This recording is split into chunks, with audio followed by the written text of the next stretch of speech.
Assalamualaikum warahmatullahi wabarakatuh.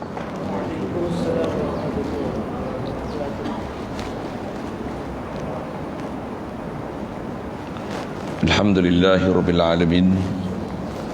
Wassalatu wassalam ala asyrafil anbiya'i wal mursalin wa ala alihi wa ashabihi wa azwajihi wa dhurriyyatihi wa atba'ihi ajma'in. Subhanaka la ilma lana illa ma 'allamtana innaka antal alimul hakim. La haula wa la quwwata illa billahil aliyyil azim. Rabbi shrah li sadri wa yassir li amri wahlul 'uqdatam min lisani yafqahu qawli. Allahumma iftah alaina bi futuhil 'arifin bika. Allahumma ja'alna minal ladzina yastami'una al-qawla fayattabi'una ahsana. Allahumma 'allimna mimma jahilna wanfa'na bima 'allamtana wa zidna 'ilman nafi'an ya rabbal alamin. Wa na'udzu billahi min shururi anfusina wa min sayyiati a'malina. Man yahdihillahu fala mudilla lahu wa man yudlilhu fala hadiya lahu.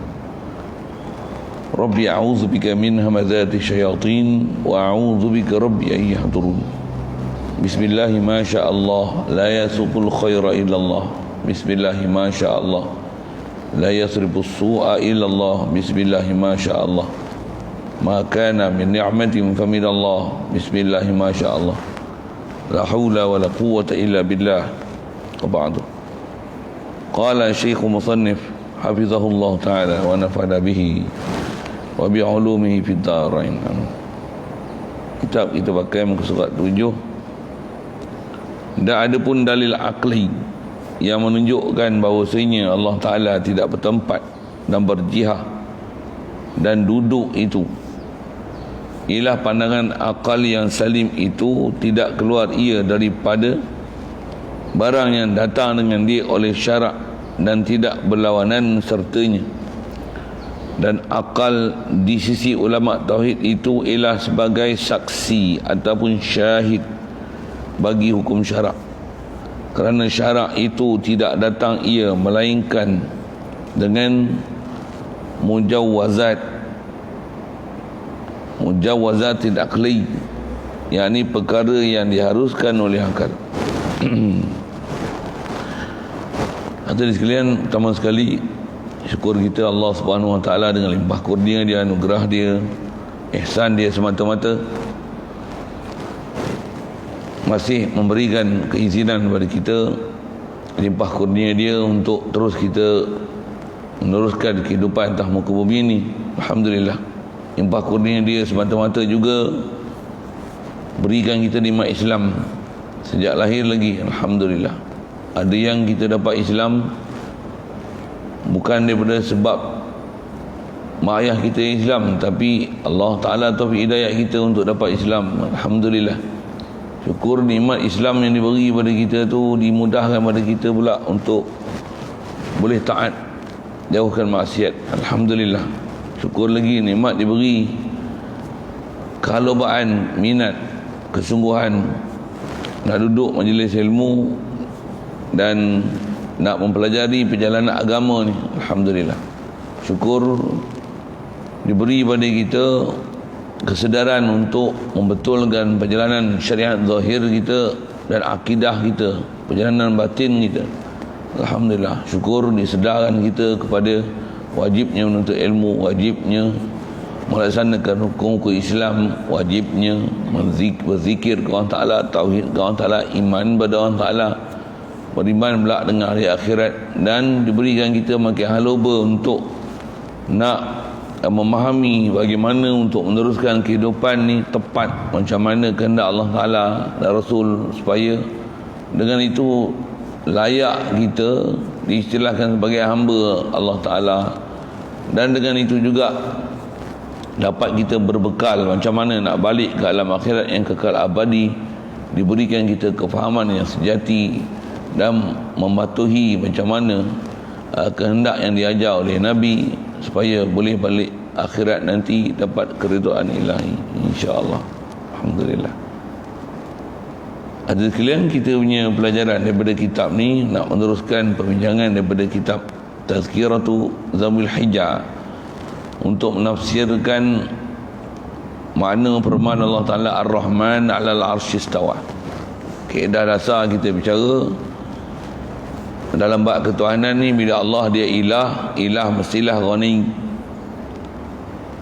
mestilah tak hajat pada sesuatu. Takkan Tuhan dia Tuhan tempat kita bergantung, tapi bahasa yang sama dia pun ada tempat pergantungan. Tak ada akal yang sihat akan memahamkan gitu. Walaupun begitu, ada juga orang yang tergelincir urat, ada juga mereka ni tersilap, mereka ni tersasar daripada perjalanan sebenar. Konon nampak macam beriman dengan ayat Quran, tapi kufur dengan Tuhan. Na'udzubillah. Mudah Allah Ta'ala pelihara kita dengan kita ambil kitab-kitab dan panduan daripada para ulama yang mutabar ni, dapat kita perjalanan yang lurus. Bukan hanya ambil Al-Quran ni sebahagian yang diambil, sebahagian ni lempar parit.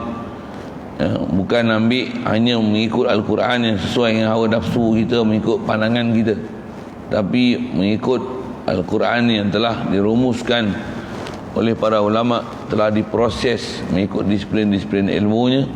Apatah lagi bab ketuhanan ni, ada disiplin ilmu satu hal, bahkan ada disiplin akal, bahkan telah dirumus, telah jadi ijma' pun oleh semua ulama, mengatakan wajibnya kita mengiktikadkan dengan iktikad yang betul pada Allah Ta'ala. Bahkan kaedah disebut oleh para ulama, itu tak sah ibadat yang kita buat dalam keadaan akidah kita dengan Allah Ta'ala tak betul, ataupun akidah betul tapi tak kenal siapa Allah Ta'ala.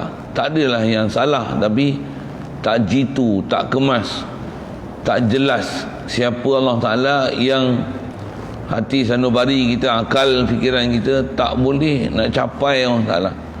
Maksud tak boleh capai itu, kata ulama, tak boleh nak rasa Allah Ta'ala, tak ada feeling dengan Allah Ta'ala, tak ada sentuhan hati pada Allah Ta'ala, tak ada touching batin kita pada Allah Ta'ala. Bahkan kerah je buat hukum syarak, tanpa ada seolah-olah perjalanan jiwa ni dalam hati dengan Allah Ta'ala. Seolah-olah kita dengan Allah Ta'ala ni hanya raga saja. Mudah Allah Ta'ala pelihara kita daripada kejahilan macam ni. Pasal jahil macam ni ada ancaman bahaya besar di akhirat esok.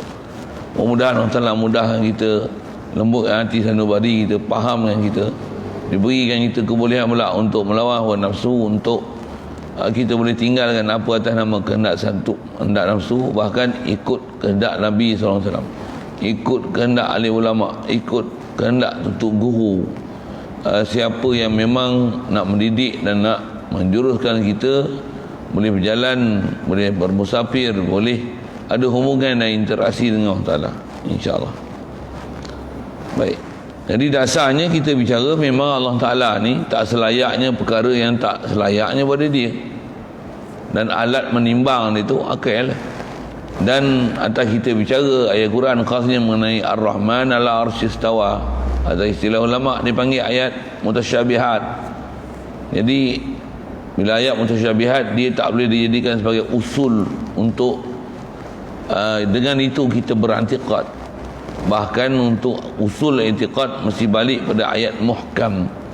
Dalam isu akidah ketuhanan ni, di mana muhkamnya, ayat apa yang muhkamnya berkenaan dalam bab ketuhanan ni. Besar sekali ayat muhkam dalam Quran, ila fa'lam annahu la ilaha illallah. Allah Ta'ala kata yakinlah, fahamlah, retilah, ambillah, i'tiqadlah, berpeganglah sungguh-sungguh bahawasanya la ilaha illallah, tiadalah bersifat uluhiyah melainkan Allah Ta'ala. Jadi bila Allah uluhiyah ni, itu adalah sifat dia. Apa ciri uluhiyah? Mestilah istighna'an kulli ma siwahu wa muftaqirun ilaihi kullu ma adahu. Allah Ta'ala di atas kata dia tak hajat pada sesuatu, dia ilah, tentu dia tak hajat pada sesuatu, dan semua makhluk berhajat pada dia. Syarat daripada ayat Quran lain, kata Allah Ta'ala, ya ayuhan nas antumul fuqara'u ila Allah wallahu wal ghaniyyul hamid. Kata Allah Ta'ala, wahai manusia, kamu semua ni adalah sangat fakir dan berhajat hanya pada Allah Ta'ala, tiada yang lain. Wallahu wal ghaniyyul hamid. Padahal Allah Ta'ala dia tak hajat pada sesuatu pun daripada makhluk dia. Itu ialah dasar yang disebut oleh ulama untuk memahamkan muhkam daripada Al-Quran. Itu juga yang sabit dalam hadis, hadis-hadis Nabi SAW mengenai muhkam dalam akidah, iaitulah faham la ilaha illallah. Itu adalah ayat muhkam dia. Cuma siapa yang tak ngaji halus tak senang juga nak faham tu. Tapi atas sebut rujukan ayat muhkam paling besar adalah la ilaha illallah.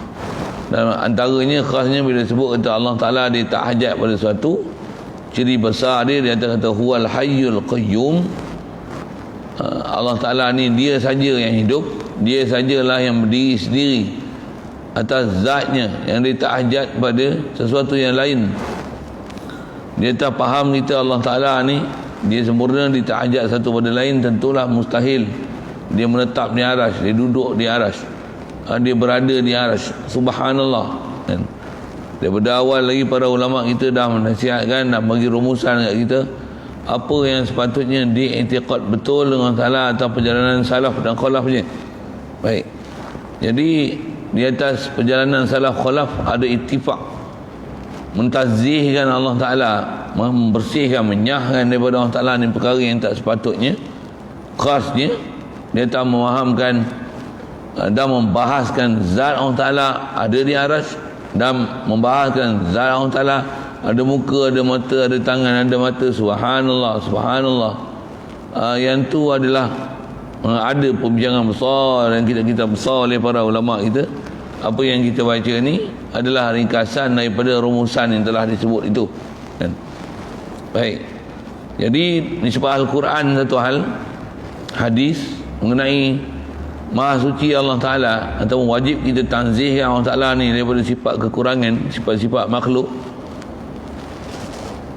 Dia sebut pula kaedah-kaedah akal, kan? Pasal akal yang sihat, apatah lagi kaedah akal yang telah dirumus oleh para ulama untuk merealisasikan saranan Allah Ta'ala supaya kita jadi orang berakal, jadi orang yang sempurna boleh menggunakan akal untuk dengan itu menzahirkan rasa berhajat kita pada Allah Ta'ala, boleh sedar hati sanubari kita pada Allah Ta'ala, boleh tersentuh hati kita pada Allah Ta'ala. Antara perkakas dia untuk sampai kepada iman pada Allah Ta'ala, antara perkakas dia adalah akal. Akal ialah alat yang Allah Ta'ala bagi istimewa pada kita, dengan itu terbeza pada haiwan. Besar sekali akal ni boleh mengenal hak batil. Akal ni boleh mengenal siapa Allah Ta'ala dan apa ciri yang tak sepatutnya pada Allah Ta'ala. Begitu juga pada Nabi SAW. Walaupun semua hidup tak pernah melihat Nabi, tapi kalau kita belajar, kita boleh kenal akhlak dan peribadi Nabi SAW. Khasnya bila kita belajar khusus mengenai apa dia ciri dan kepribadian Nabi kita Muhammad SAW itu. Baik, jadi atas kita nak sambung bicara ni, kata dia dah ada pun dalil akli, dalil akal yang menunjukkan bahawa Allah Ta'ala itu tidak bertempat dan berjihah. Berjihah bertempat lah, cuma bahasa Arab, atau berarah, dan juga mustahil duduk. Itu atas kita bicara ni mustahil duduk atas arah. Itulah antara kaedah akli, kata dia, ialah pandangan akal yang salim. Yang ni dia sebut apa relevannya dulu, kan?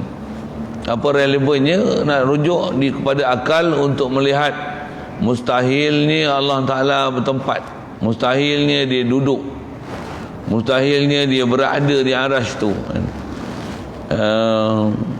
Antara kaedah sebut ulama, saya sebut dulu saya pasal dia sebut disebut apa relevannya saja. Antara yang disebut oleh ulama dalil daripada kaedah akal ni untuk menunjukkan bahawasanya memang mustahilnya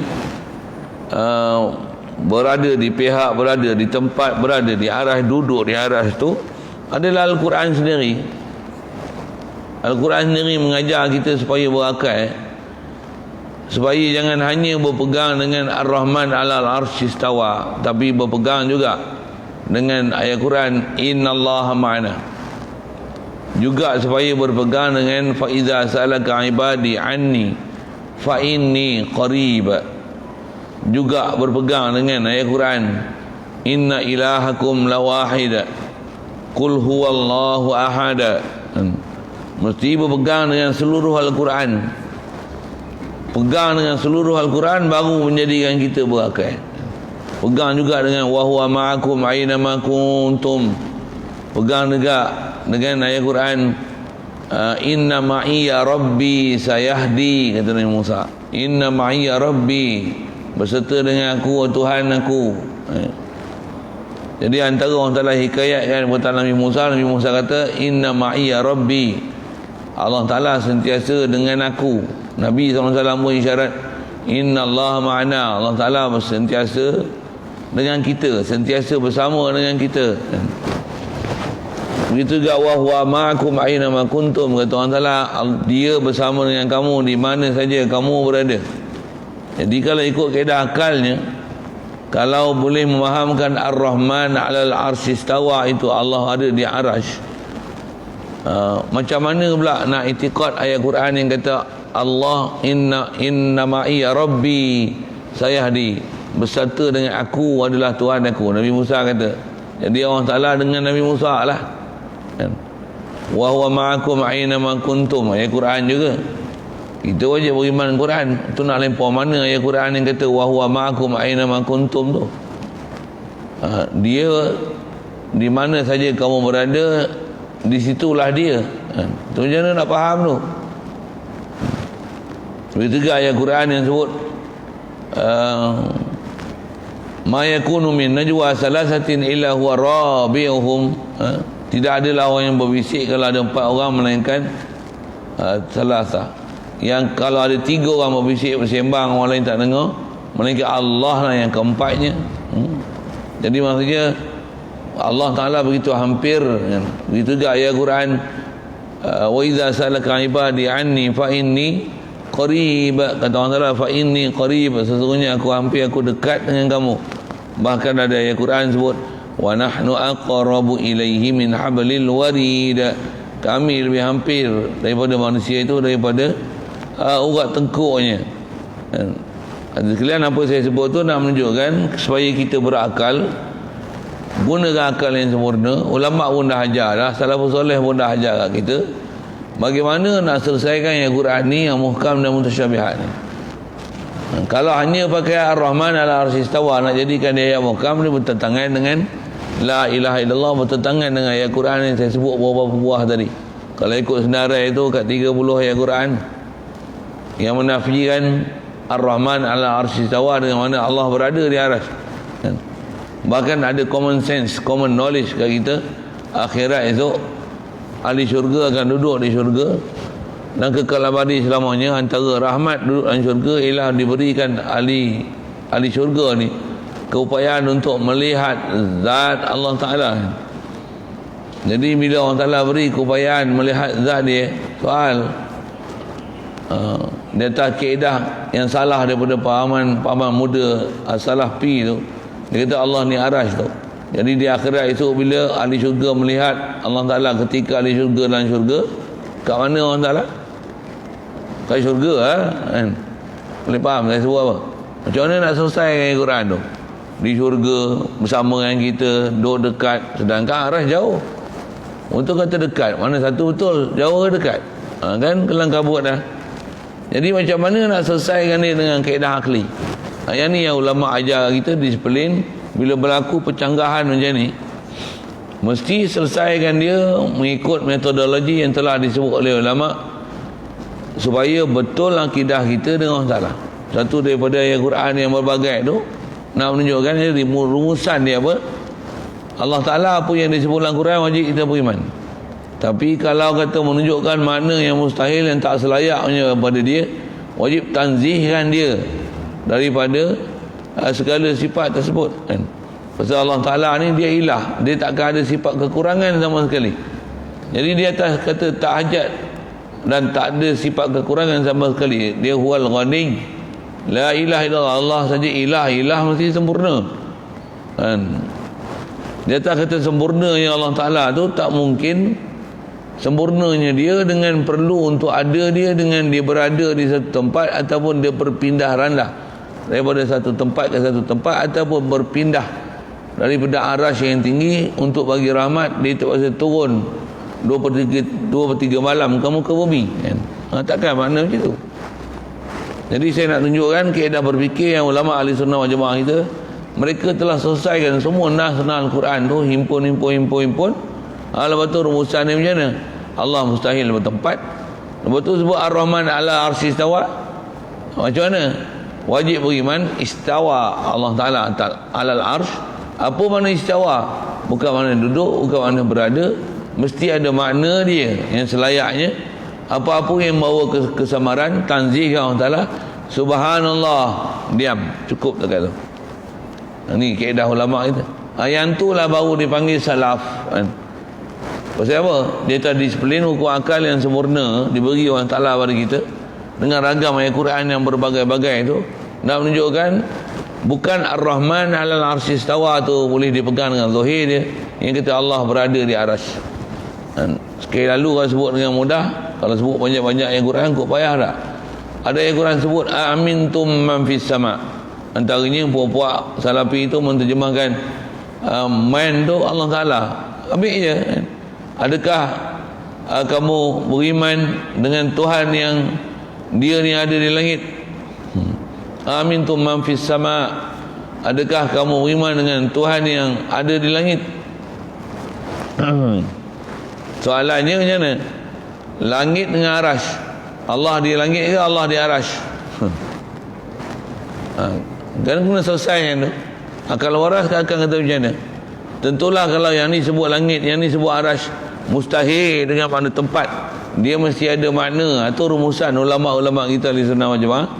Gunakan akal yang waras untuk faham ketuhanan. Lepas tu mana-mana buat ketuhanan ni yang boleh mewahamkan datang muskil makna, salah akidah, bertentangan dengan prinsip ayat muhkam la ilaha illallah, Allah tak hajat pada sesuatu. Kalau orang yang memang faham dengan disiplin akal yang betul, pasti dia akan dapat tanzih Allah Ta'ala daripada apa yang tak sepatutnya. Baik, sekali lalu saya dah sebut macam mana nak menunjukkan bahawasanya Ar-Rahman ala arsy istawa memang tak boleh dipegang dengan zahir ayat untuk menunjukkan dia betul khasnya dengan makna berada dalam tempat pada Allah Ta'ala ni. Subhanallah, bahkan perkara ni dah lama disebut oleh para ulama kita. Kemestian Allah Ta'ala ditanzihkan, dibersihkan daripada apa-apa kefahaman yang menafikan sifat ketuhanan Allah Ta'ala, menafikan kesempurnaan Allah Subhanahu Wa Ta'ala. Okey, lalu saya sebut itu, tak faham tanya. Jadi dia sebut di sini nisbah hukum akal ni. Pasal apa akal dipakai? Kerana kata dia ialah pandangan akal yang salim. Akal ni kalau akal yang sempurna, akal yang sihat, akal yang waras, akal yang matang, matured cara berfikir, akal yang salim, dia tidak akan keluar daripada barang yang datang dengan dia, dengan barang ni oleh syarak. Orang yang sempurna akal datang je nada syarak, dia tak akan i'tiqad nas syarak ni ada kekurangan, kecacatan, apatah lagi ada pertentangan, pertembungan antara satu sama lain. Tak akan ada para ulama kita yang memang faham dalam bab tu, dia akan faham demikian. Tak. Pasal apa? Pasal memang tak mungkin untuk ayat Quran dia ada bercanggah dengan bercanggah yang lain. Kalau isi Al-Quran ada bercanggah satu ayat dengan satu bercanggah dengan lain, atau realitinya bercanggah, mustahil, tak boleh diterima sama sekali. Pasal Al-Quran adalah kalamullah, tak mungkin silap. Kalau silap, kalau ikut mungkin silap kita, dia tak menakalkan kalamullah itu. Okey. Jadi kata dia akal yang sejahtera, dia tak akan keluar daripada barang yang datang dengan dia oleh syarak. Apa yang Allah Ta'ala bawa datang, khas syarak dia apa? Al-Quran. Begitu juga yang dibawa oleh sahibus syarak atau jalan majazi, itulah Muhammad sallallahu alaihi wasallam. Apa yang datang daripada syarak, kalau orang berakal sempurna, dia tidak akan mensyarahkan sewenang-wenangnya, yang sampai boleh membawa kepada hukum akal yang salah. Memang macam tu. Orang ada akal dia akan jadi gitu. Dia tak akan faham Al-Quran, bodoh-bodoh, buta, membuta tuli gitu. Kan? Macam mana ada orang walaupun kadang-kadang tengok macam cerdik pandai, ada keserjanaan, tapi tak berakal di sudut memahamkan intikad Allah Ta'ala dengan kaedah buta tuli. Kan? Maksud buta tuli itu apa? Dia tak berhati apa yang ulama dah hurai dan macam mana nak memahamkan ayat-ayat mutasyabihat. Bahkan hanya pegang dengan zahir ayat. Jadi orang yang akal sempurna, dia tak akan ada pada dia apa-apa yang perkara menyalahi syarak, dan tidak berlawanan sertanya, dan takkan berlawan dengan syarak. Akal yang sempurna, dia mesti akan dapat faham benda yang tepat macam mana Allah Ta'ala kenaki. Bahkan dah janji Allah Ta'ala sendiri, siapa yang jaga sungguh agama Allah Ta'ala ni, Allah Ta'ala akan beri pertolongan kepada dia. In tansurullah yansurkum. Antara pertolongan Allah Ta'ala tu apa dia? Dimudahkan kita untuk faham perjalanan agama ni. Segala-galanya dimudahkan. Jadi mudah-mudahan dengan sebab tu Allah Ta'ala mudahkan urusan kita. Satu hal khas atas kita bicara ni, bagi faham yang kata hukum akal yang disebut oleh ulama ni, dia hukum akal yang memang telah disemak, telah diperiksa, yang tak mungkin akan berlaku kecacatan pada dia, khasnya nak memahamkan apa yang sepatutnya daripada nas Al-Quran. Jadi Al-Quran takkan ada yang berlawanan antara satu sama lain. Satu, kalau faham Allah Ta'ala di Arash, dia akan berlawan dengan Al-Quran lain. Dia, kalau saya sebut dengan mudah, Allah sebenarnya di Arash, di langit. Itu saya sebut dua ayat je tu kan. Kalau kata sama yang Arash dengan langit, kufur. Pasal langit lain, Arash lain, bukan benda yang sama. Mengatakan sama Arash dengan langit, boleh keluar kita, pasal benda yang lain dianggapkan sama. Berbeza.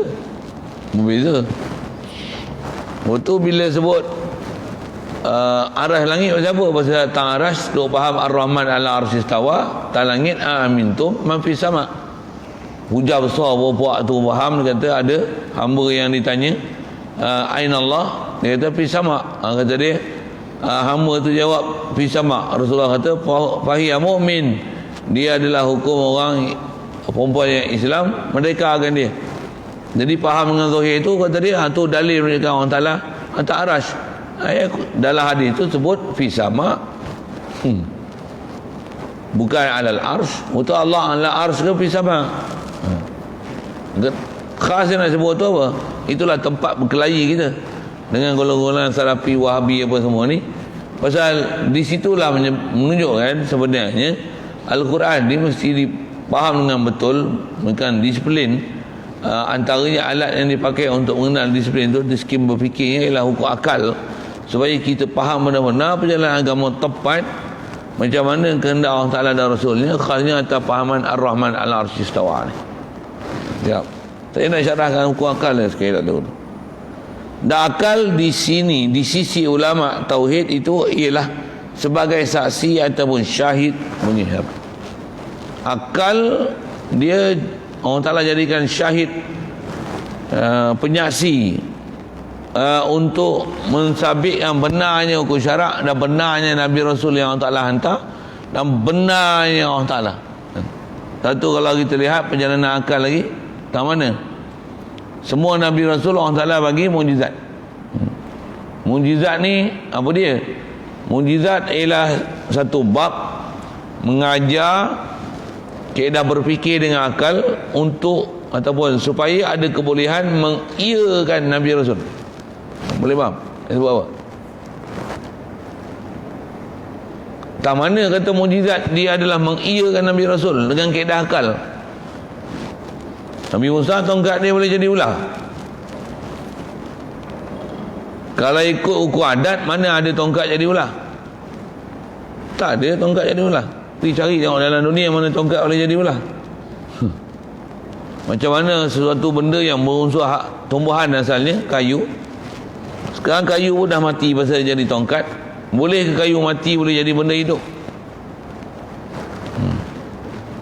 Soalan mudah itu. Bila tak boleh, maksudnya mustahil untuk boleh kayu boleh jadi ular. Mustahil pun kena faham, yang tu ada di sebelah akal dia. Mustahil apa? Mustahil adat, pada adatnya tak boleh jadi ular. Tapi sebenarnya boleh ke batang kayu tu boleh jadi ular? Boleh. Batang kayu ni walaupun kayu tak benda, tak makhluk, tak ada nyawa, dah mati dah, pasal dah buat tongkat, boleh jadi ular? Boleh. Pasal berapa banyak benda-benda yang sebenarnya benda mati boleh jadi benda hidup, tapi dia boleh jadi benda hidup dengan proses, kan?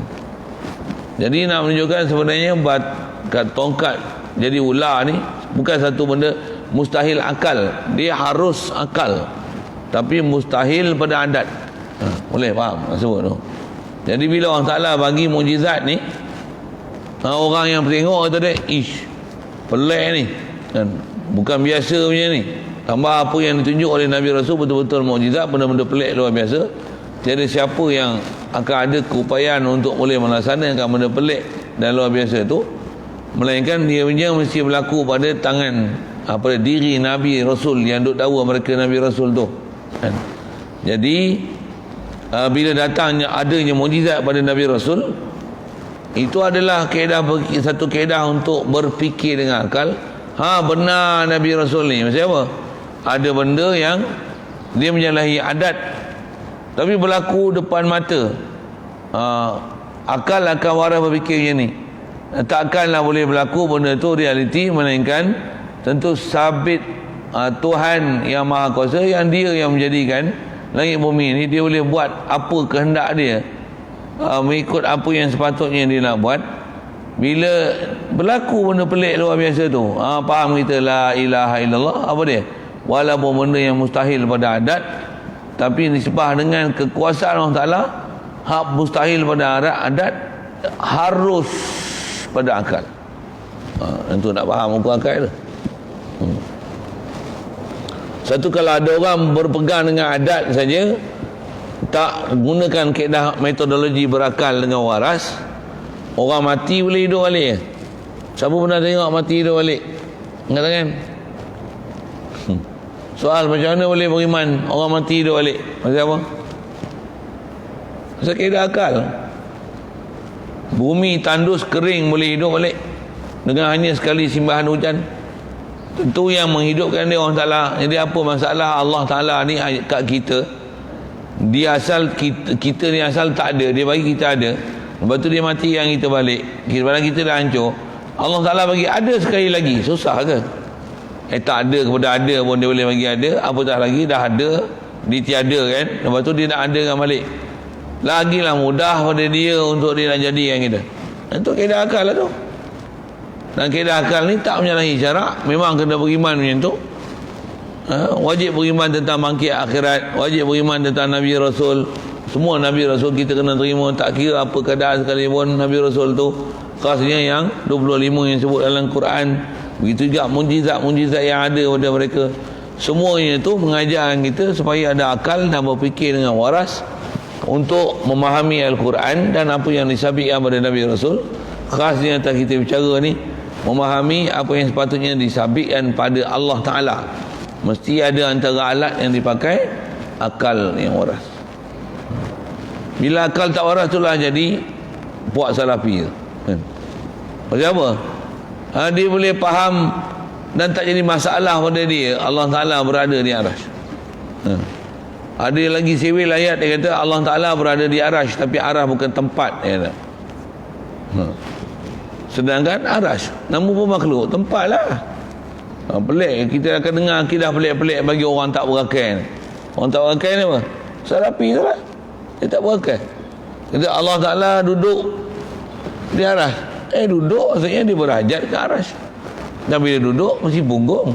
Duduk mesti ada hayah yang tertentu, dengan kaki yang tertentu. Kaki mesti bengkok, orang panggil duduk. Kalau kaki duduk lurus, berdiri. Mestilah punggung duduk di lantai. Untuk kaki duduk depan ke tepi ke kiri ke bersilang ke apa, dia akan ada nama duduk. Itulah duduk. Duduk ni perbuatan makhluk. Takkan perbuatan makhluk nisbah pada Allah Ta'ala? Mustahil lah. Tu akal yang waras akan fahamnya. Wahabi tak ada. Wahabi ni dia macam elokkan akal dia. Apa istilah elok akal? Dia bodoh kan otak dia, kepala otak dia. Dia neuron otak dia tak berfungsi lah. Dia tak hati nak memikir, tak boleh nak menilai apa sepatutnya, yang betul lah macam mana, salah macam mana. Bahkan dia faham mentah-mentah Al-Quran hanya dengan satu je daripada ayat Quran yang punya banyak tu menceritakan apa sepatutnya diiktikad dan tak iktikad. Dia hanya pakai ayat Quran yang mengikut, yang support iktikad dia, yang lain tak mau pakai. Itu masalah Wahabi. Baik Wahabi itu dari sudut pahaman dia dalam bab akidah, baik dari sudut fiqh. Baik. Jadi tauhid ialah sebagai saksi. Akal adalah saksi di atas hukum syarak. Akal akan mengakui mukjizat. Akal akan mengakui memang mukjizat itu membenarkan Nabi Rasul yang diutus oleh Allah Ta'ala ni. Sekali lalu gitu. Kerana syarak itu kata dia tidak datang ia melainkan dengan mujawizat,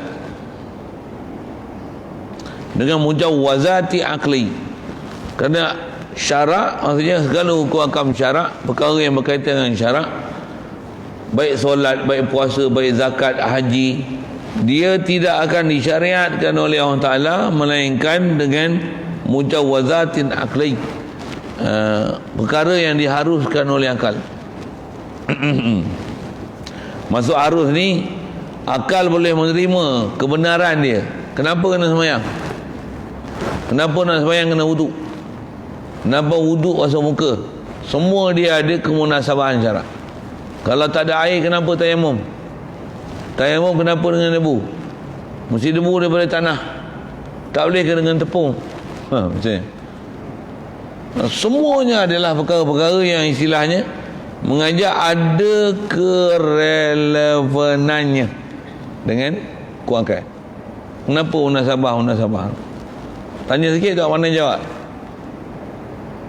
Kalau kentut batal wuduk kan, kenapa kentut batal wuduk tapi yang dibasuh muka, kenapa tak basuh punggung? Ya.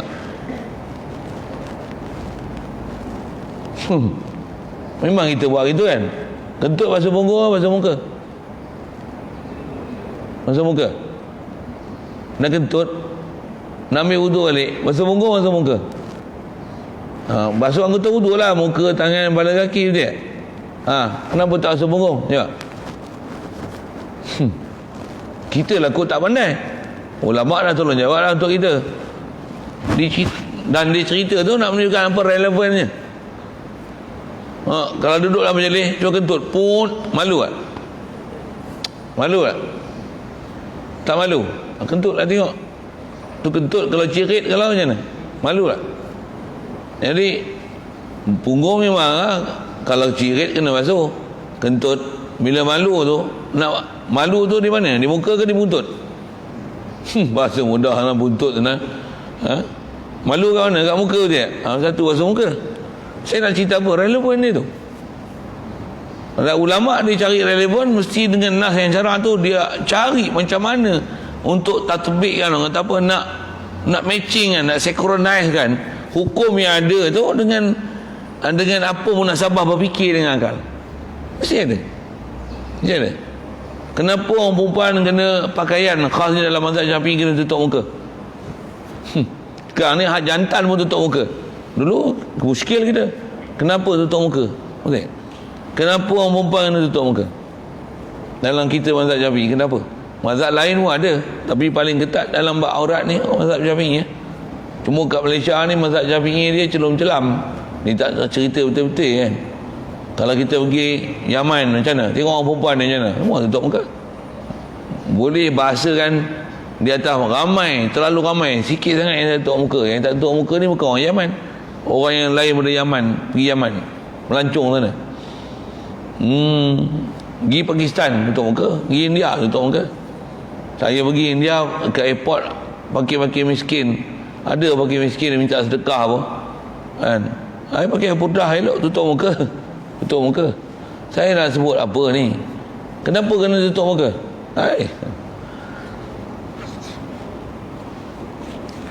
Tutup muka bukan masalah Covid. Tutup muka kat orang perempuan macam apa? Orang perempuan tuan-tuan tengok menarik tak? Tak menarik. Jadi macam mana nak bagi tak ada tarikan? Macam mana? Tutup bentuk badan ni, tutup rupa dia. Kalau tutup muka je ni, kita tak ada tarikan tu, kurang tak? Maksudnya, ada benda yang menghalang untuk boleh jatuh hati. Betul? Satu disuruh orang perempuan tutup muka. Kenapa pula orang perempuan ni tutup muka, tak orang lelaki kena tutup muka? Pasal perempuan ni kalau orang minat, dia boleh jadi mangsa. Orang lelaki, kalau orang perempuan minat, mana boleh orang lelaki jadi mangsa? Pasal yang menarik ni, takkan orang perempuan kejar orang lelaki, takkan orang perempuan rogol lelaki. Sorry saya punya bahasa tu. Satu lah yang kena tutup muka ni perempuan.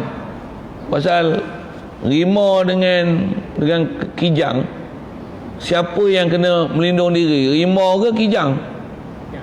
Kijang lah. Antara perempuan dengan lelaki, siapa kena tutup muka? Orang lelaki ke orang perempuan? Faham saya sebut apa? Siapa yang jadi memangsa dan pemangsa? Satu orang perempuan yang tutup muka. Saya nak cerita apa ni? Hukum akal yang diajar dalam syarak tu, ulama cari apa benda untuk relevan dan munasabah dengan dia. Ni lah hukum akal. Untuk faham saya sebut apa? Tu ayat Quran. Kenapa Ar-Rahman al-Arsy istawa tu? Kata bukan dengan mana berada atas aras. Pasal ayat Quran begitu banyak untuk menunjukkan, kata mustahil yang berada di aras tu. Inilah kaedah akli yang telah diselesaikan oleh ulama, dan kaedah ni tak diselesaikan oleh Wahabi. Wahabi bahasa Wahabi ya? Mereka tak selesaikan. Dia hanya pakai Quran bodoh satu ya. Saya buat misal. Ada ayat Quran sebut kata apa? Innaka la tahdi man ahbabta. Kamu tak boleh bagi petunjuk Muhammad siapa yang kamu kasih. Ada ayat Quran sebut wa innaka la tahdi ila siratim mustaqim. Ayat Quran lain pula kata engkau Muhammad, engkau lah yang menunjuk orang kepada jalan yang lurus. Macam? Ada ayat Quran kata Nabi Muhammad tak boleh menunjuk. Ada ayat Quran kata Nabi Muhammad boleh menunjuk. Macam mana nak syarah? Macam mana nak bagi akal sempurna? Nabi Muhammad boleh menunjuk ke tak menunjuk? Siapa bagi petunjuk? Allah Ta'ala ke Nabi Muhammad?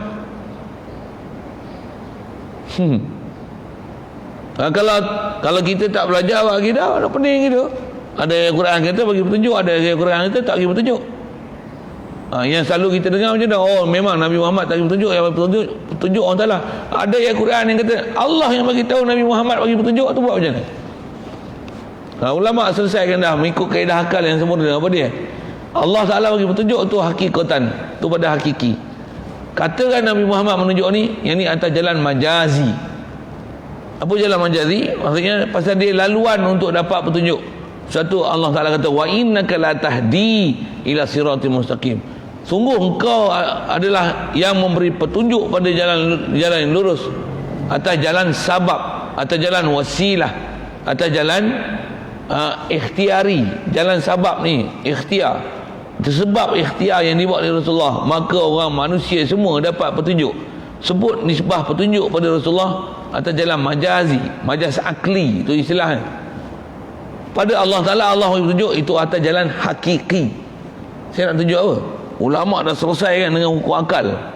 Macam mana nak selesaikan ayat-ayat Quran yang sekali tengok macam berlaku kontradik, berlaku pencanggahan. Ayat Quran takkan mencanggah. Al-Quran takkan mencanggah. Kalau Al-Quran mencanggah, maksudnya yang tu bukan Quran. Maksud apa? Kalau dah mencanggah, Quran apa? Dia bukan bagi petunjuk dah. Jadi orang penin. Orang yang penin. Quran tak penin. Jadi macam mana tak penin tu? Ulama tolong selesaikan kita untuk selesaikan ayat Quran yang memang Al-Quran adalah petunjuk semata-mata. Orang tak faham dengan Al-Quran jadi sesat. Jagalah situ.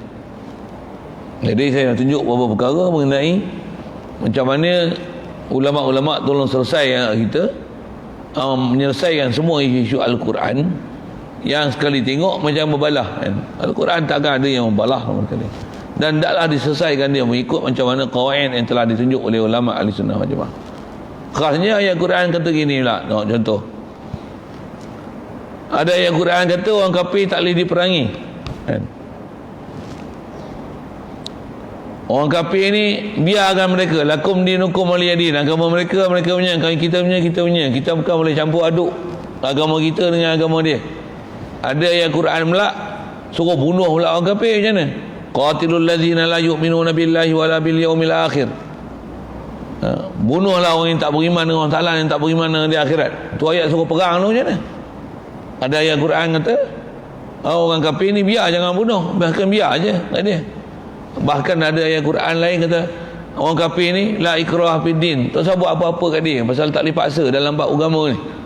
Biar je lah dia nak buat apa pun lantak dia lah. Tapi ada ayat Quran sebut qatilul ladzina la yu'minuna billahi wala bil yaumil akhir ni, bunuhlah orang kafir. Wajahiduhum billati ahsan, bukan wajadilhum, wajahid bihi jihadan kabira. Ada ayat Quran seumpama tu.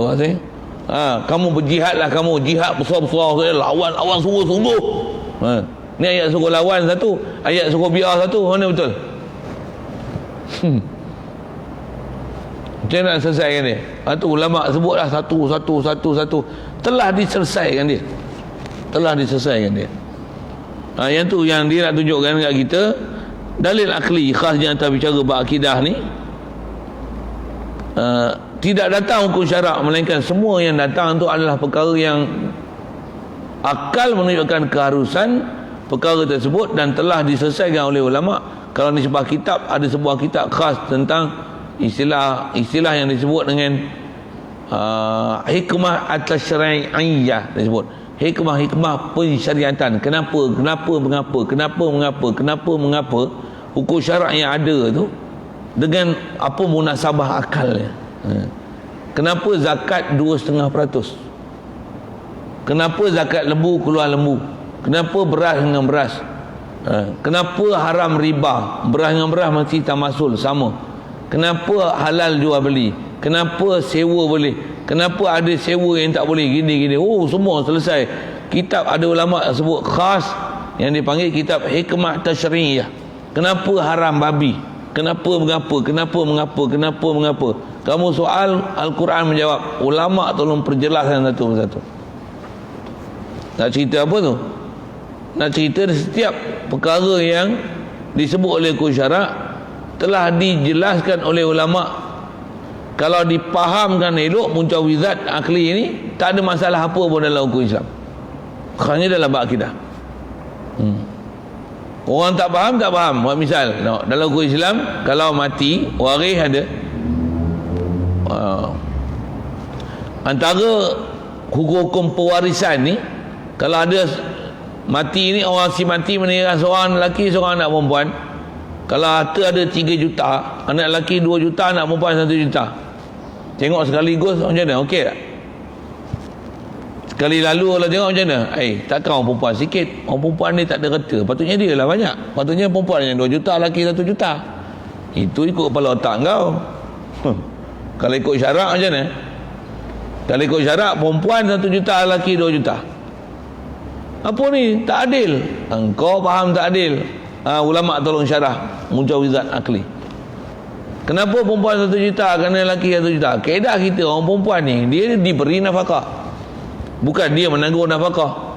Kalau dia dapat 1 juta, dalam masa setahun pun kena 1 juta, dia tak terusik lagi. Pasal apa? Dia tak perlu ada tanggungan untuk dia nak menanggung dengan 1 juta yang dia dapat. Bahkan dia ditanggung. Tak kena gaya 1 juta tu bukan 1 juta jadi 2 juta, jadi 3 juta. Pasal apa? Dia bukan ada siapa nak ditanggung. Bahkan apa yang ada pada dia boleh kembang dan besarkan dia dengan perniagaan dan seumpamanya. Tapi kalau orang lelaki dapat 2 juta, yang ni bayar hutang, yang ni harga rumah, yang ni sewa rumah, ni nafkah, ni mak sakit, ni bapak sakit, ni seminggu habis 2 juta. Sepatutnya macam mana? Orang lelaki sepatutnya 2,5 juta, orang perempuan 1,5 juta. Patutnya macam tu. Tapi tak ada hukum syarak siap lah. Tak boleh reka dengan kepala otak kita. Saya nak sebut apa? Dah ada hukum syarak. Kadang-kadang datang muskil, ulama dah ajar macam mana nak selesaikan dia dengan hukum akal. Ada hukum syarak macam mana lagi? Misalnya saya nak syarahkan hukum akal tu. Hukum akidah tu atau nanti tu hukum akal tu. Ada hukum syarak macam mana? Dalam Islam kita ada hukum peperangan. Satu. Dah ada hukum perambaan, ada sistem perambaan. Mana kita orang Islam lawan orang kafir yang ditawan, khasnya wanita yang ditawan daripada kalangan orang kafir, dan kanak-kanak dia kena jadi tawanan orang Islam, dan yang tu jadi hamba. Perempuan yang ditawan, anak-anak yang belum balik yang ditawan, automatik jadi hamba tawanan perang. Dan dia akan diagih kepada ahli-ahli dalam peperangan. Ada kaedah pengagihan dia. Antara yang dapat tu ialah siapa yang pergi perang. Jadi ada manusia yang boleh dijual beli, ada. Tapi kaedah dia mesti melalui perang. Kata Islam ni bagus, macam mana boleh membenarkan sistem perambaan? Perambaan, ulama kita jawab dah, perambaan ni jangan kata dalam Islam ada sistem dia yang sangat baik. Nak sebut gini dulu, alah, kilang pun kena buat orang macam hamba, pagi petang siang malam pergunakan habis kuasa dia. Kerja orang kata apa, lebih daripada waktu sepatutnya bekerja dah tak macam orang dah, nak macam robot kan. Waktu makan minum rehat setengah jam, kerja sama semayang pun tak boleh, kencing boleh, berak boleh, semayang pun tak boleh. Lagi perhambakan daripada macam mana sistem hamba yang ada dalam Islam. Sistem Islam, kalau hamba ni patutnya bagi tidur, kena bagi tidur, rehat, kena bagi rehat, makan minum kena bagi. Bahkan jangan kata hamba yang manusia tu, kalau binatang pun sepatutnya kerja dia hanya boleh bagi 4 jam. Kita pederah dia bekerja sampai 8 jam. Kalau kata binatang tu mati, berdosa kita pasal istilahnya mengerahkan tenaga dia sehabis-habisnya untuk dimanfaatkan dia, sampai binatang tu hilang keupayaan dia. Yang ni satu kezaliman kepada binatang. Kat binatang pun kata zalim, apatah lagi pada hamba. Dan pada hamba kena bagi pakaian, kena bagi tempat makan, bagi pakaian elok-elok kena bagi. Bahkan kalau kata bab fitrah, hamba yang kita miliki, kita kena bayar fitrah, tuan wajib bagi nafkah. Cerita satu-satu, panjang saya nak cerita satu tu. Dan telah disyarahkan oleh para ulama apa kemuskilan yang orang tak faham di atas apa keharusan syarak, khasnya pada masalah tawanan perang yang dapat melalui peperangan tu.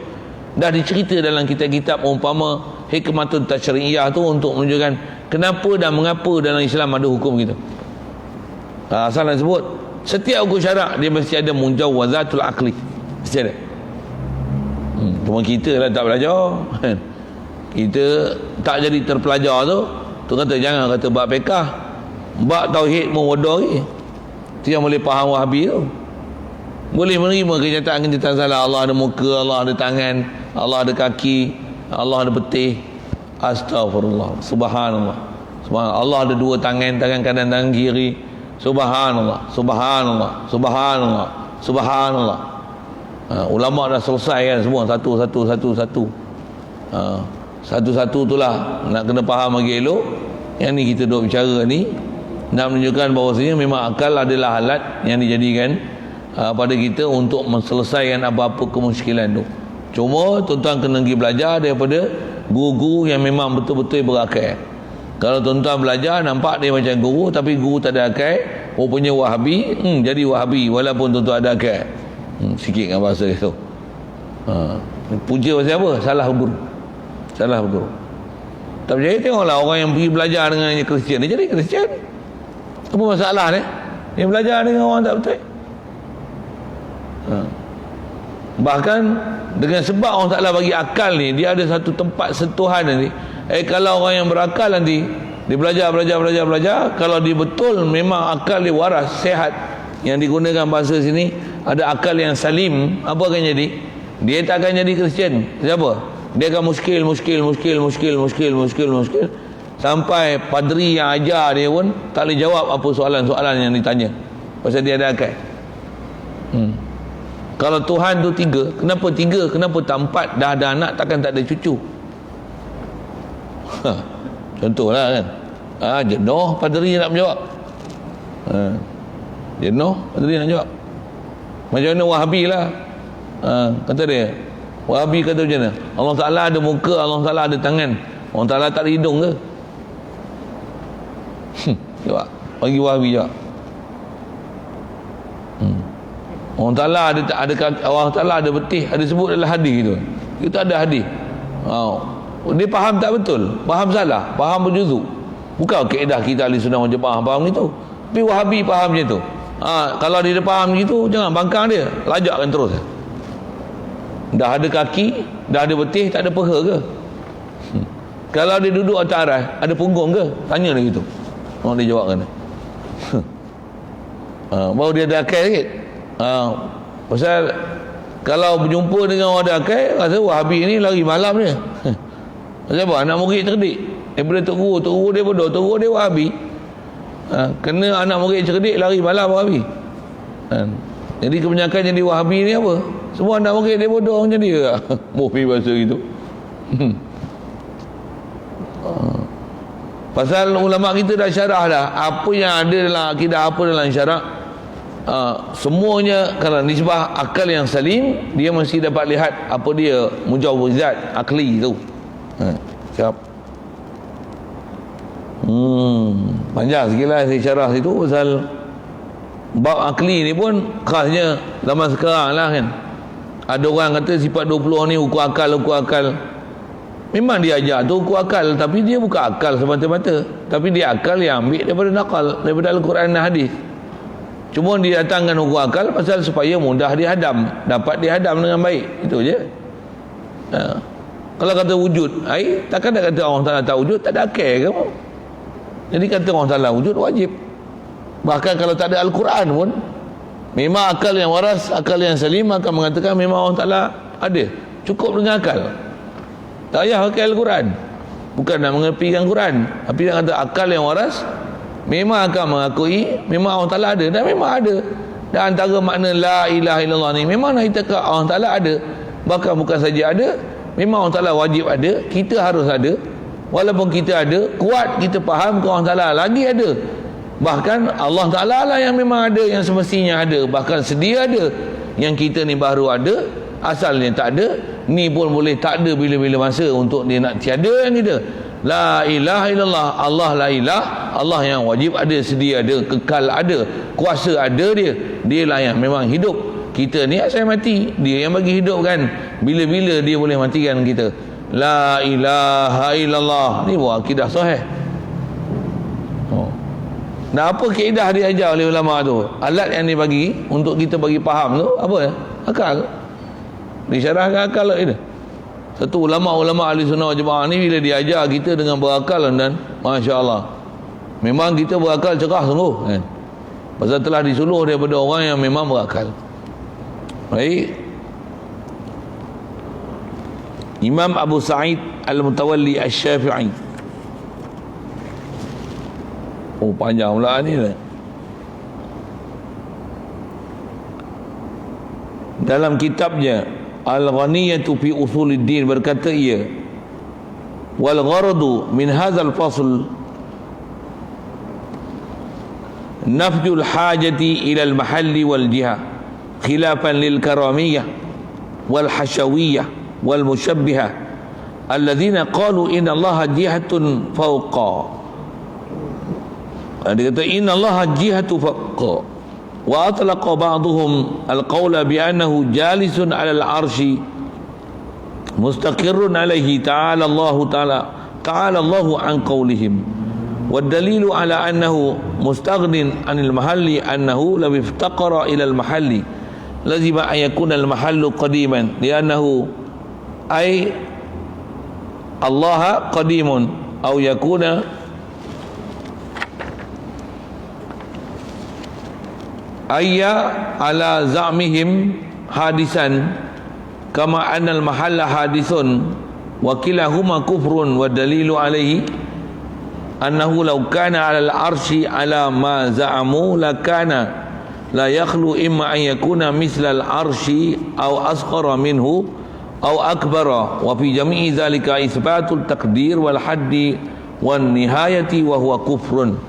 Kita baca pergi sekali lalu. Yang ni pun dia nak ajar kaedah berfikir, supaya dengan berfikir macam ni jelas nak menunjukkan mustahilnya ada Allah Ta'ala di aras dengan kaedah berfikir macam ni. Kata dia tujuan daripada pasal ini atau bicara mustahil Allah Ta'ala berada di arah, duduk di arah macam ni, kata dia, ialah untuk menafikan berhajat Allah Ta'ala kepada tempat dan pihak. Allah memang dia tak hajat pada satu. Pasal dia Tuhan, takkan dia berhajat. Bahkan bila dia Tuhan, dialah yang menunaikan segala hajat. Kitalah yang berhajat, makhluklah yang berhajat. Allah tak mungkin berhajat. Jadi duduk di arasy ni memahamkan Allah berhajat. Bersalahan bagi puak karamiyah dan hasyawiyah dan musyabbihah yang berkata mereka itu. Jadi ada puak-puak sesat yang bernama karamiyah, hasyawiyah dan musyabbihah. Jadi Wahabi ni adik-adik beradik ni lah. Kalau tak kenal pun siapa dia hasyawiyah, musyabbihah, karamiyah, tengok sini. Masalahnya masalah bertempat. Ada di arasy tu. Kaedah berfikir macam ni, bahawa bagi Allah Ta'ala itu jihad atas. Jadi puak karamiyah, hasyawiyah dan musyabbihah ni, dia Allah ni di atas, sama ada langit, sama ada arasy dia, dan sebagainya. Astagfirullah. Tak ada. Dan sebahagian daripada mereka itu, karamiyah, hasyawiyah dan musyabbihah, berkata ia, Allah Ta'ala itu duduk di atas arasy dan menetap atasnya atas arasy. Dia kata macam itu. Maha suci Allah Ta'ala daripada perkataan mereka itu. Subhanallah. Kaedah kita, kalau tuan-tuan ada orang ajar sini lah, ustaz-ustaz ya, dia kata Allah atas arasy, tuan-tuan duduk belakang tu jerit kuat-kuat, Subhanallah. So memang kaedah kita macam tu. Macam imam salah lah. Imam lupa kan. Imam lupa, Allah lupa tak? Tu yang subhanallah. Allah tak lupa. Dia kata Allah duduk atas arasy, Allah tak duduk atas arasy. Subhanallah, jerit kuat. Untuk dengar je ada ustaz kata Allah sebenarnya di atas arasy. Subhanallah, jerit kuat. Siapa? Dia lupa, dia bodoh. Allah Ta'ala tak macam tu. Macam ni imam lupa. Imam tengok naik rakaat kelima, subhanallah, terkejut dia. Sedar balik, turun dia. Kita nak kata Allah tak lupa, dia perasan dia lupa. Baguslah tu. Tak faham sudah apa saya kata tu. Begitu jugalah ustaz tu sewel, dia kata Allah tak ada, subhanallah. Kata, silap saya terlajak sebut. Mudah-mudahan ditarik balik.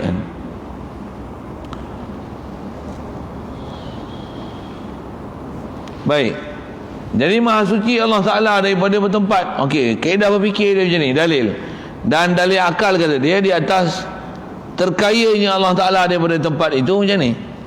Jikalau berkehendak ia Allah Ta'ala pada tempat, kalau Allah Ta'ala duduk di arasy dan dia berkehendak pada arasy itu untuk dia duduk, nescaya lazimlah bahawasanya adalah tempat itu berqadim. Nescaya macam mana Allah qadim, arasy pun qadim juga.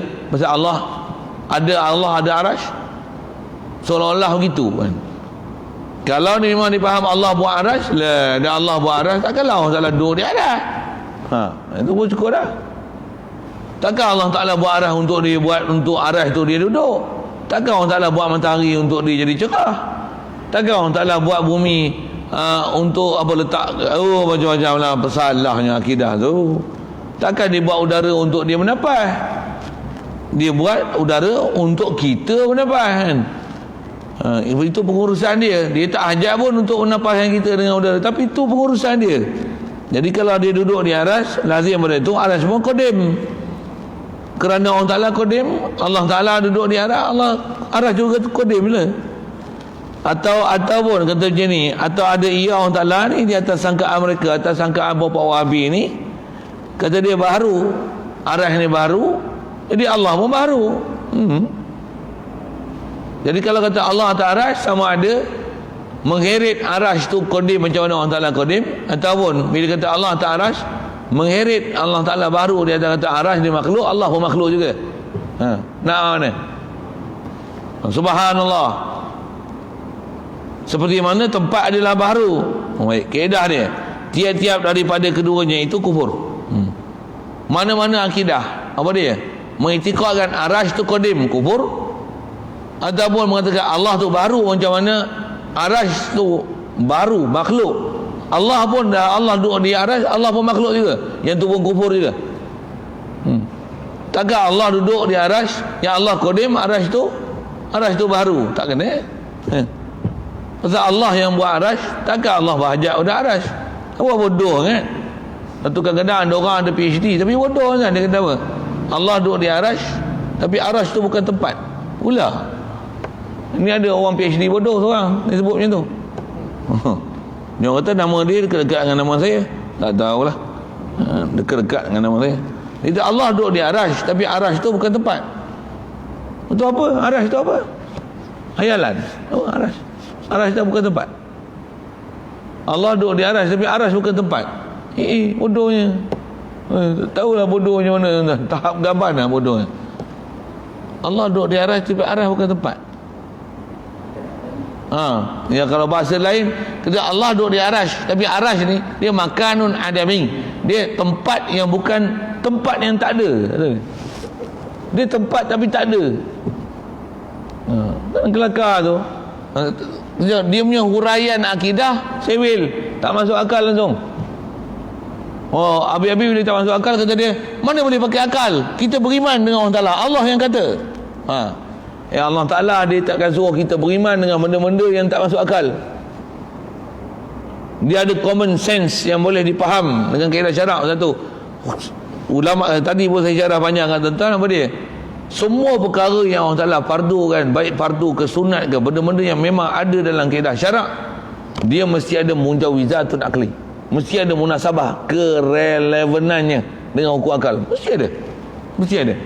Allah Ta'ala takkan ada benda yang disuruh sesuatu melainkan dia mesti ada manfaatnya dari satu sudut. Kalau kata diharam dengan satu, mesti ada mudarat dia dari satu sudut. Mesti ada. Arak, judi. Kalau orang duduk tempat sejuk, kan bagus minum arak. Arak berkata dia boleh memanaskan badan. Tetap haram arak.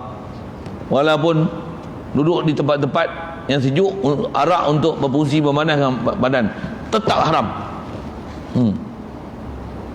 Itu contoh arak kan. Judi macam mana? Kan judi boleh jadi kaya, RM1 boleh jadi jutawan macam. Bagus tak? Tetap haram. Tetap haram. Tak ada kompromi lah tu. Tetap haram. Mesti ada relevan dia. Boleh faham kan? Mungkin satu sudut, bagus apa orang miskin, lagi pun RM1. Alah, sambil-sambil beli nasi lemak tu, ambil satu nombor kod lah nak jadi untung sabut timbul. Dapat durian runtuh. Macam mana? Tetap haram. Pasal apa haram? Dia punya kesan sampingan tu, walaupun RM1 tu, apa dia? Dah menang 1 juta pun, nanti macam mana?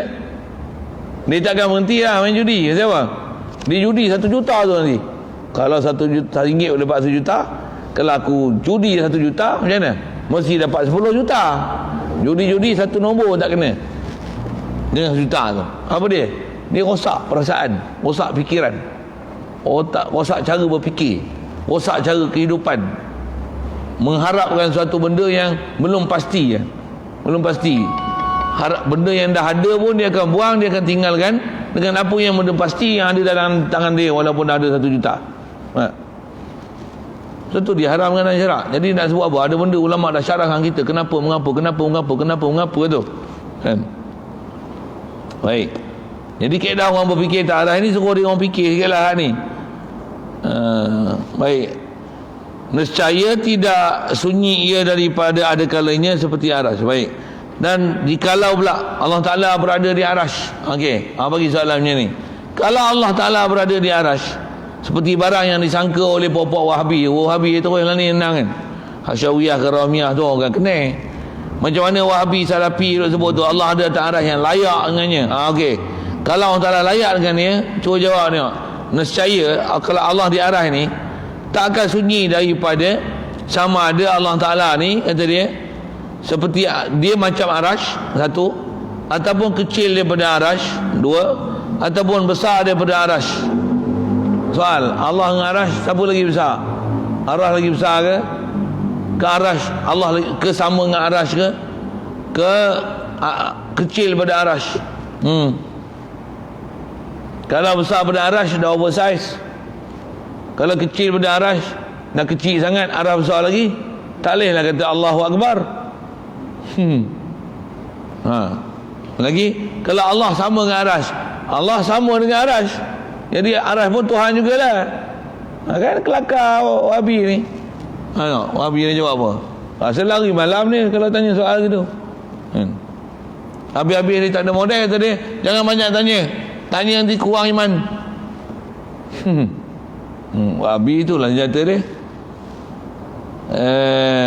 Dan semua demikian itu adalah isbatkan takdir. Baik. Jadi mengatakan Allah Ta'ala ni sama ada kecil ke besar ke sama ke, kadang-kadang kita macam ni, jangan banyak tanya, beriman saja Allah duduk atas arasy. Kan dah ada hilangkan akal dia. Akal dia ada, dia bodoh ke akal dia. Jangan banyak bertanya, beriman aja. Allah Ta'ala kata Allah di arah, Allah di arah lah. Tu yang saya, kalau dia kata gitu, tak jawab soalan lain pula. Tanya soalan lain pula. Allah sebenarnya di arasy ke di langit? Pasal ada ayat Quran yang Jariyah tu jawab kata tepi sama. Aina Allah fi sama. Allah bukan di arasy di langit. Allah di arasy di langit. Tolong jawab A ke B? Kata dia sama je. Bodoh, arasy dengan langit mana sama? Tak ada maklumat ke? Google pun pandai katanya. Okay. Bagi dia lari malam maksudnya kalau tanya soalan itu.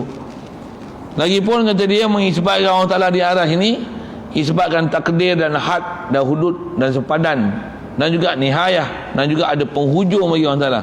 Kalau kata sama ada penghujung. Kalau kata besar kecil, ni istilahnya mentahdid Allah Ta'ala. Dia istilahnya membahas hakikat zat. Sedangkan Allah mana ada keupayaan kita untuk bahas hakikat zat dia. Bahkan kaedah disebut selalu oleh ulama, jangan kata nak bahas hakikat Allah Ta'ala, had sempadan dia macam mana. Makhluk yang ada kat kita pun kita tak boleh nak bahas. Tak mana? Roh kita. Roh kita besar mana? Dia sama dengan kita ke? Lebih kecil pada kita ke lebih besar pada kita ke? Roh kita pun kita tak boleh nak bahas. Macam mana nak bahas Allah Ta'ala? Kalau boleh jawab itu dulu. Roh ada kat kita? Ada roh tak? Roh sama dengan kita ke? Ke besar pada kita, kecil pada kita? Jawab.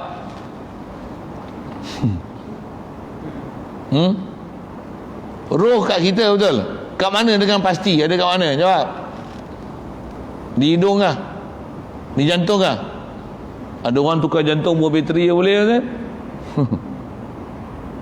Nak ada vibrate tu, beat apa rate tu apa kan? Jantung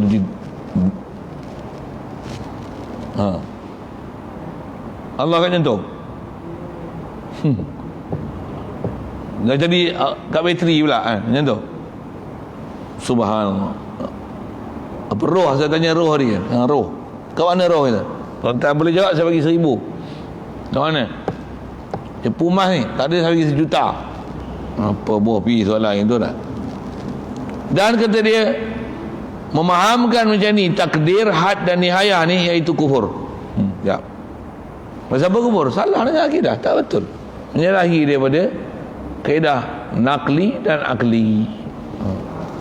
Dulu berkata oleh Sayyid Muhammad Murtada Az-Zabidi Al-Hanafi dalam kitabnya Ittihaf Sadal Muttaqin, wa qala Subki. Itu dulu. Ada sikit lagi. Baca berhabis. Itu wa qala Subki saniul alam la yakunu fi jihatin li'annahu law kana fi jihatin lakana fi makanin walau kana fi makanin lakana mutahayyizan walau kana mutahayyizan lakana muftaqiran ila haizihi wa makanihi wala yakunu wajibal wujudi. Maksudnya kata Imam As-Subki dalam kitab yang dikarang oleh Sayyid Muhammad Murtada Az-Zabiri, dia kata berkata Imam As-Subki, dia nakalkan kata Imam As-Subki berkenaan akidah faham atau Allah Ta'ala ni, itu Tuhan yang mengadakan alam ini tiada ada ia pada jihah. Allah Ta'ala ni mustahil ada di pihak, di arah, di tempat. Kerana bahawasanya jikalau ada ia pada pihak, kalau Allah di pihak atas, pihak aras, pihak langit, nescaya adalah ia pada tempat. Kalau dia di aras, maksudnya dia ada tempat. Dan jikalau ada pada tempat, nescaya adalah ia bertempat. Mesti macam tu tak? Kalau dia ada tempat, dia bertempat. Dan jika ia bertempat, nescaya berkehendak kepada tempat. Maka tiada ia yang wajib ada. Kalau Allah Ta'ala dia bertempat, dia berkehendak kepada tempat, Allah bukan wajib ada, Allah harus ada. Tempat itulah yang wajib ada. Boleh? Faham? Ini betul ke faham ni? Salah. Satu pelik, ada orang boleh kata tu, saya kata ada orang ada PhD tapi dia boleh kata Allah duduk di arash, tapi arash ni bukan tempat. Allah ni ada di arash, tapi arash ni makan adami. Pelik apa benda lah. Macam tu kita boleh jumpa, dia akan ada fahamnya ni. Dia kata saya bukan Wahabi tapi saya pengikut tegar Muhammad bin Abdul Wahab. Ni tu kan. Dia tak faham ke? Faham dia kata dia. Saya bukan makan daging haram tapi saya makan daging kartel. Tuan-tuan tak faham sudah saya sebut apa tu. Saya bukan menyokong vaksin tapi saya mewajibkan vaksin.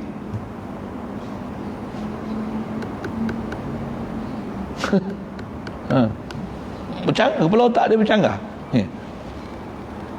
Saya bukan kata Allah Ta'ala berhajat kepada arash, saya hanya kata Allah duduk di arash. Macam saya tak kata Allah berhajat pada arash, saya cuma kata Allah duduk di arash. Macam okey. Saya bukan berhajat pada nasi tapi saya makan nasi. Macam mereka. Kepala otak dia macam tu lah, sewel dia.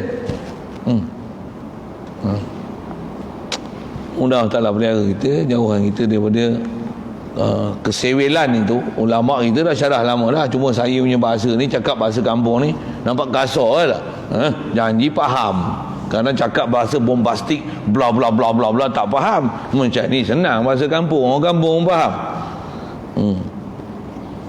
Perkataan ulama dengan dinafikan jihad dan makan dan duduk dan istiqrar di atas arash pada Allah Ta'ala. Tuan-tuan kalau ada hajat nak hadiah buku ni, bagi tahu ke saya bagi free ya. Bagi free buku ni. Yang masjidnya janganlah. Yang ni ada sini punya. Kata saya nak hadiahkan dekat Wahabi ni. Bagi tahu saya, nanti saya hadiah tuan-tuan. Nanti saya bagi 20 keping, 20 buku sekali. Tapi jangan simpan dalam rumah. Mana tokoh-tokoh Wahabi tu, bagi hadiahkan dia. Suruh dia baca, hadam elok-elok. Tak cukup lah, suruh dia rebus minum. Saja buat lawak gitu. Lawak-lawak je. Tapi serius tu. Memang saya niat nak baca kitab ni pun pasal untuk hadiah ke dia mah. Hadiah cerita tu satu. Tak ada pun ambil hadiah buku. Bagi tulis lawa-lawa. Tak apa, bagi alamat sudahlah, kita hantar ke dia. Cari alamat-alamat. Kita suruh JNT hantar. Ada soalan? Bismillahirrahmanirrahim.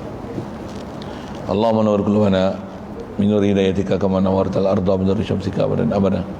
Bi rahmatika ya arhamar rahimin, warzuqna fahman nabiyyin wa hifdzal mursalin wa ilhamal malaikatil muqarrabin wa sallim tasliman ala jamil anbiya'i wal mursalin. Allahumma salli afdala salatina ala